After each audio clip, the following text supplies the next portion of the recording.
o qué? Hey.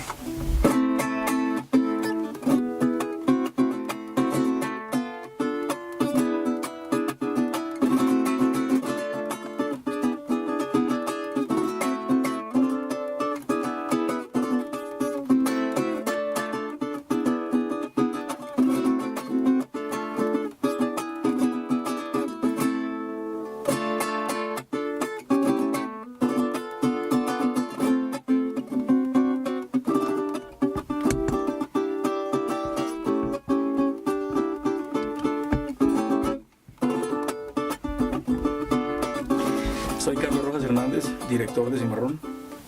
Soy arpista llanero, investigador también de las tradiciones populares de la región de los Llanos del Orinoco, productor discográfico, produzco álbumes de música tradicional para Smithsonian Folk Recordings, el sello del Museo Nacional de los Estados Unidos. Y me desempeño también como asesor del Ministerio de Cultura, de la División de Música, para el desarrollo de programas pedagógicos basados en música llanera y capacitación de docentes de música llanera de la Orinoquía colombiana.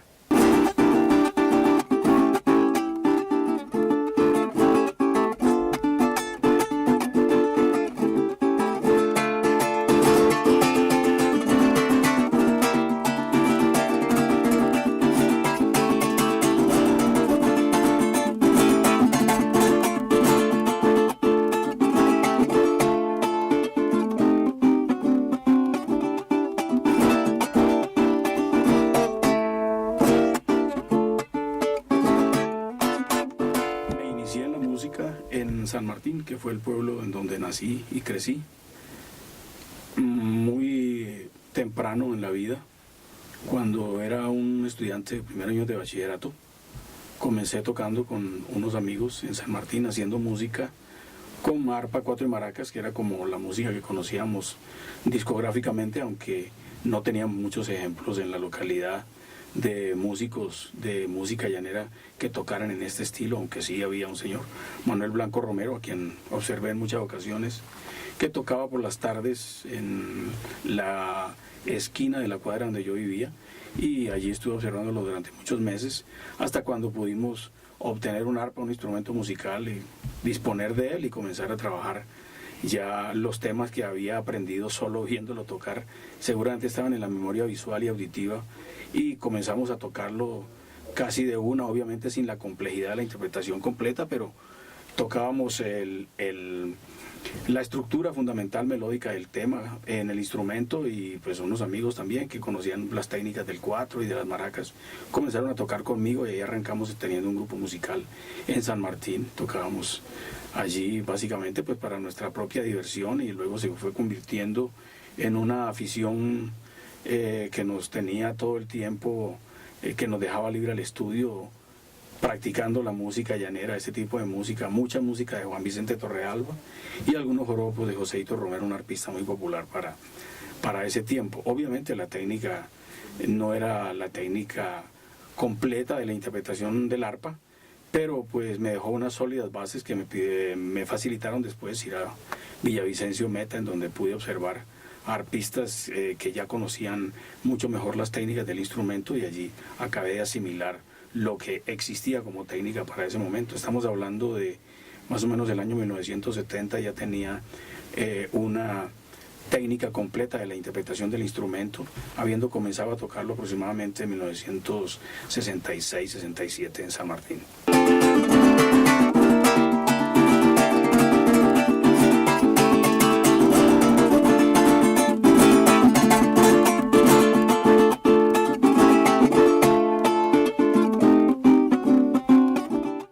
Cuando logré una interpretación mucho más sólida del instrumento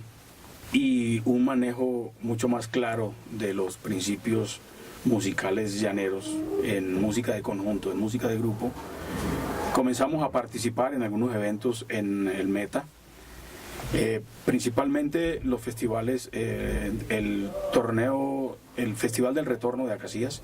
y el Festival Internacional Folclórico y Turístico del Llano de San Martín Meta. Desde que comenzamos a participar en estos festivales, pues era con la actitud de punto de compartir nuestra música, también de aprender en el espacio mismo de los festivales, pero también por supuesto de mostrar una visión particular que teníamos ya de la música llanera. Es interesante para mí recordar que muchos de los temas que presentábamos en festivales como el Festival de Acacías o el Festival de San Martín o el Festival de Villavicencio ya eran composiciones de un cantante conocido para el momento que se llama Manuel Orozco Castro, el Clarín de Llano Grande, quien era el cantante de nuestro grupo, y nosotros presentábamos ya obras que eran composiciones del grupo y composiciones que tenían unos arreglos que nosotros comenzábamos ya a realizar y elaborar, tratando de poner nuestra propia concepción del joropo allí presente, sin mucha conciencia de lo musical todavía, pero a sabiendas, como sabíamos que la mayoría de los grupos llaneros que surgían y que progresaban era porque ponían dentro de sus propias interpretaciones sus propios, digamos que colores musicales. En ese tiempo tuve la oportunidad de contactar gente muy importante y muy influyente del joropo de nuestro tiempo, sobre todo el joropo venezolano y por supuesto también del colombiano. Yo recuerdo que en las primeras intervenciones que hicimos en el torneo, en el Festival del Retorno en Acacías, como se llamaba, el Festival de Música Llanera allí, uno de los músicos que pude conocer fue David Parales Bello, araucano, muy importante, Mario Tineo, Jaime Castro, tres grandes músicos llaneros de mi tiempo, y junto a ellos conocí dos intérpretes venezolanos muy importantes, José Romero Bello, que estaba de jurado en ese festival, estamos hablando del año 72, y también a Nelson Morales, uno de los cantantes de música recia que más ha influido en mi vida y en mi estética particular del joropo. Yo ya era un admirador de Nelson Morales y el poder compartir yo ya era un admirador para ese momento de Nelson Morales, y el poder compartir con él siendo su acompañante en el arpa fue una experiencia muy enriquecedora y muy aleccionadora desde el punto de vista de lo musical, ¿no? Digamos que acercarse a la gran tradición del joropo que venía por la vía de Nelson Morales fue para mí, digamos, como una visión muy esclarecedora que me marcó un camino y que me llevó definitivamente a apreciar la música recia como la música que para mí tenía toda la vena profunda de la tradición y era la más rica tradición de los llanos colombo-venezolanos. 1, 2, 3, 1.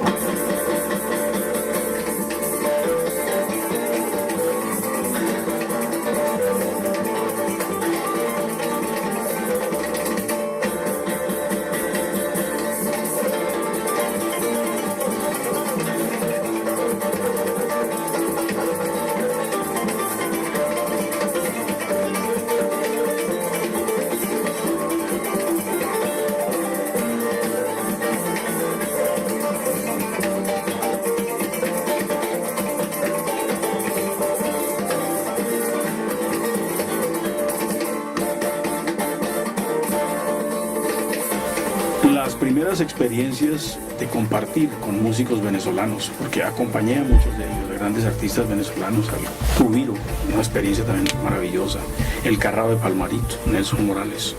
fueron cantantes a quienes yo me acerqué con el arpa como instrumento acompañante, pero me permitieron acercarme a lo que era su producto artístico, que venía de una tradición bien diferente a de la que yo había realmente surgido, porque yo venía de una tradición del joropo del meta,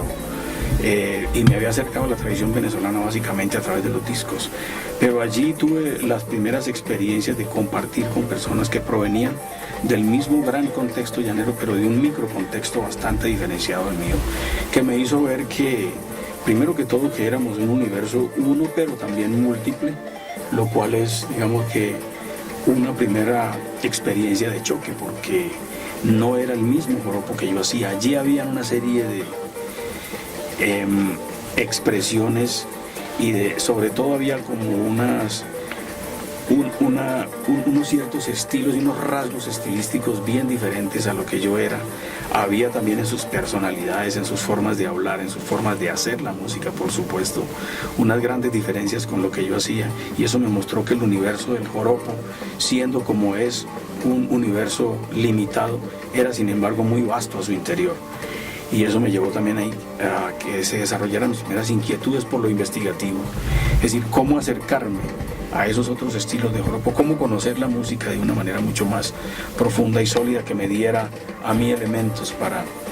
para desarrollar mi propio trabajo, mi propio estilo, a hablar con una voz propia, pero sobre la base de un conocimiento de eso que yo ya intuía que era bastante amplio. Por ese camino me fui metiendo, y por supuesto que eso me llevó a ir a Venezuela en muchas ocasiones, y sobre todo de buscar, y muy influenciado por supuesto en ese momento por las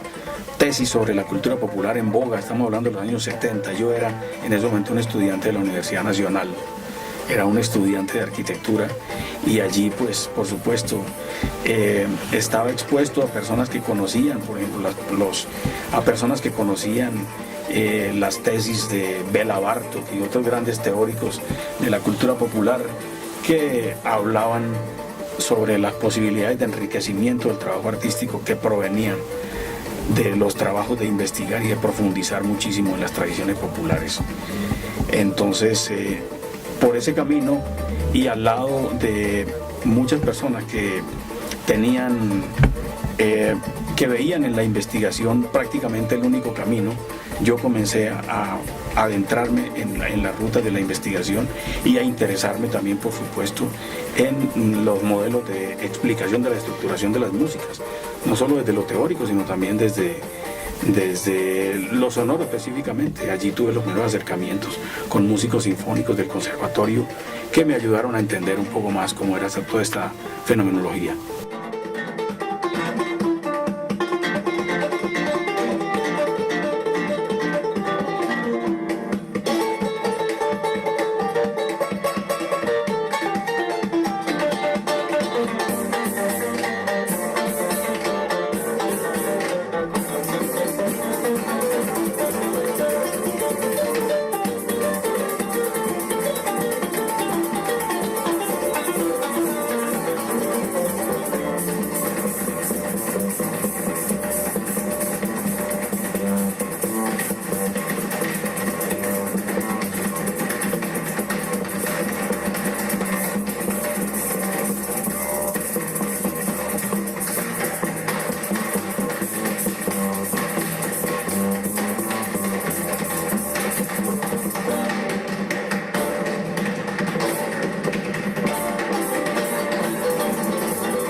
Esos tiempos en que comencé con el trabajo investigativo, también comencé a desarrollar el trabajo de tipo pedagógico, sin mayores herramientas, solamente guiado pues por la intuición de que sabía que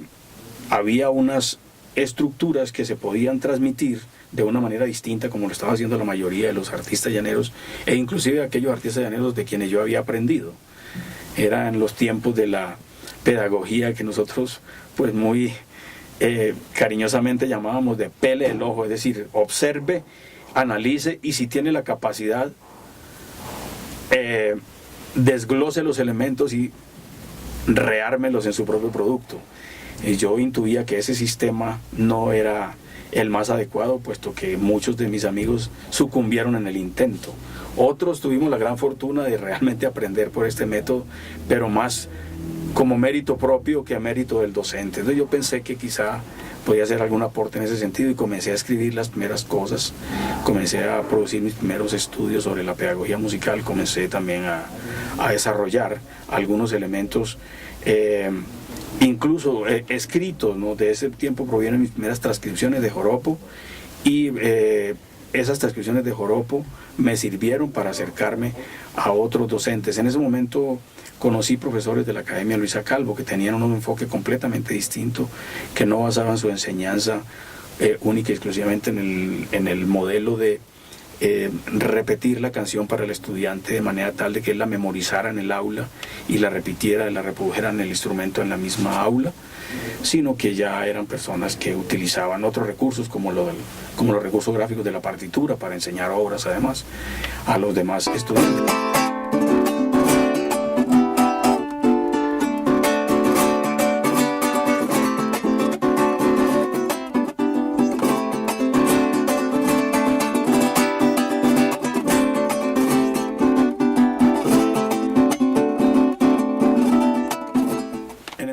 Comencé a acercar al trabajo pedagógico, conocí personas que venían también del ámbito de lo pedagógico con una formación muy sólida y por supuesto del ámbito académico. En ese momento conocí a Alejandro Mantilla,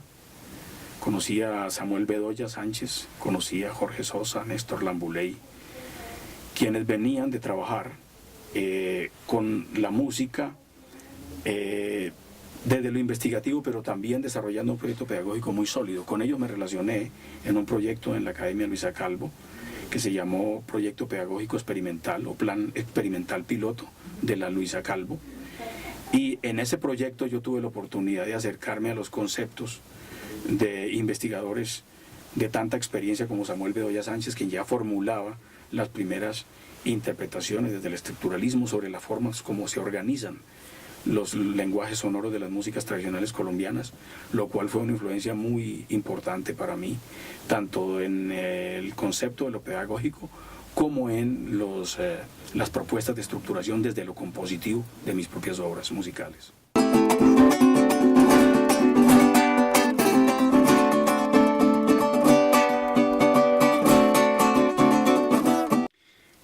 El plan experimental piloto de la Luisa Calvo fue una primera experiencia que luego confluyó en la propuesta ya muy desarrollada y muy elaborada de lo que fue la Academia Superior de Artes de Bogotá en su primera etapa, cuando desarrolló el concepto de las músicas caribe hispanoamericanas, con la cual comenzaron a avanzar en el desarrollo de una propuesta pedagógica fundamentada en las músicas tradicionales populares del continente de Latinoamérica. Este tipo de propuestas, que de hecho eran propuestas que contrastaban altamente con las propuestas de formación que se desarrollaban en los conservatorios en ese momento, que estaban fundamentadas única y exclusivamente, práctica y exclusivamente sobre la música, lo que llamamos el periodo común europeo, músicas enfocadas sobre el desarrollo de las músicas centroeuropeas, obviamente significaron una gran ruptura y sobre todo la apertura de un camino nuevo que ha abierto muchos campos para la pedagogía musical contemporánea en Colombia.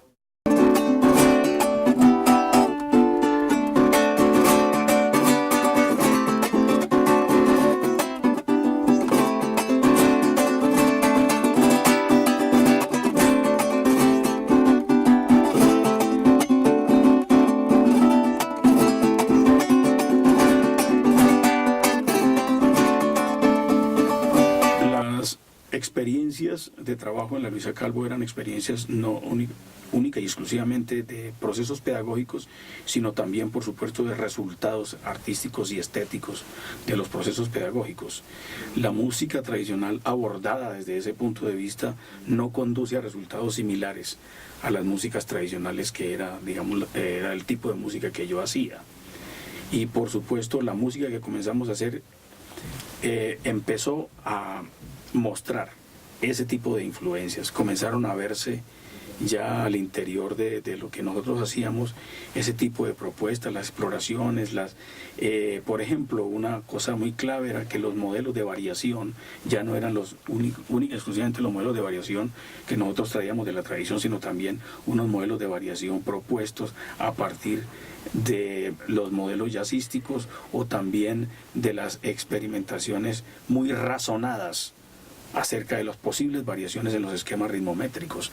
Ese tipo de propuestas comenzaron a influenciar también a muchos instrumentistas jóvenes que se formaron con nosotros y que ahora han desarrollado muy interesantes propuestas en música tradicional colombiana. Nosotros, por nuestro campo,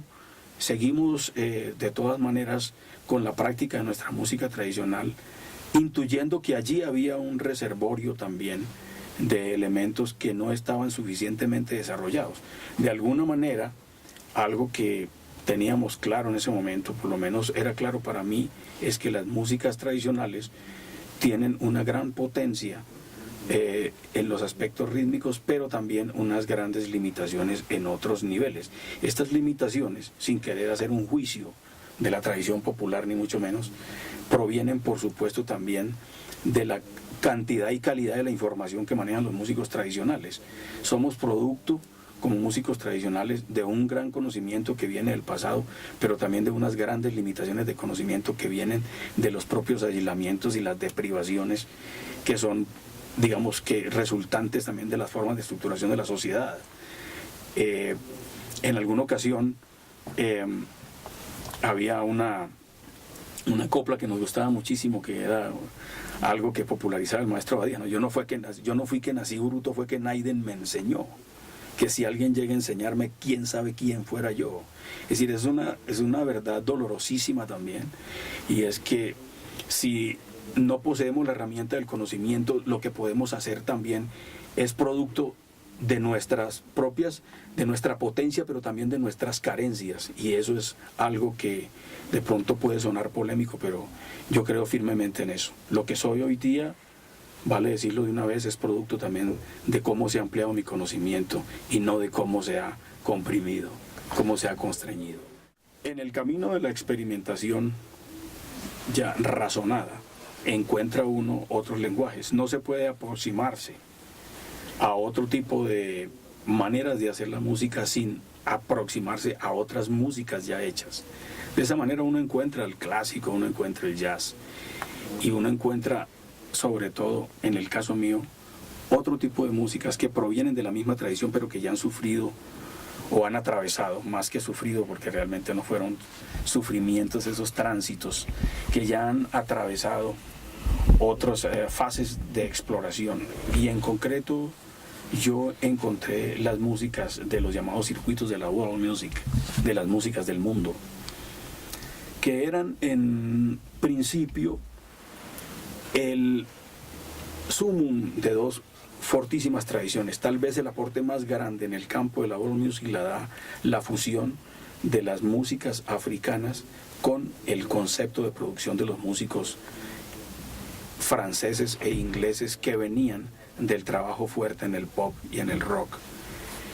y que por supuesto venían con toda la experiencia de la escuela clásica, y que lograron crear una serie de productos que abrieron fronteras tanto para ellos mismos como productores, como para los músicos africanos, que sumados a ellos comenzaron a inundar el mundo con un nuevo tipo de propuesta, con toda la fuerza de la tradición, pero también con todos los recursos de trabajo que había dado la escuela del clásico, el jazz y las músicas populares europeas y americanas de la década del 60 y el 70. Yo tuve acceso a ese tipo de materiales porque me moví en los años 80 y 90 en los circuitos internacionales, a donde me enviaba el gobierno colombiano a presentar el producto de la tradición. Subido en estos escenarios y en este tipo de festivales, yo siempre me encontraba con este tipo de músicos, y su sonido y la manera como transformaban sus sonoridades siempre me llamó la atención. De alguna manera ya yo intuía que ese tipo de desarrollos se podían lograr,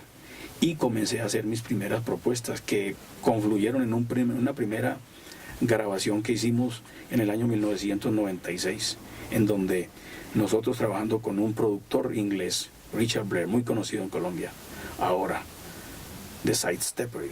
Trabajando con él en el estudio de grabación logramos una primera pieza que se llamó Palomita, que era una transformación desde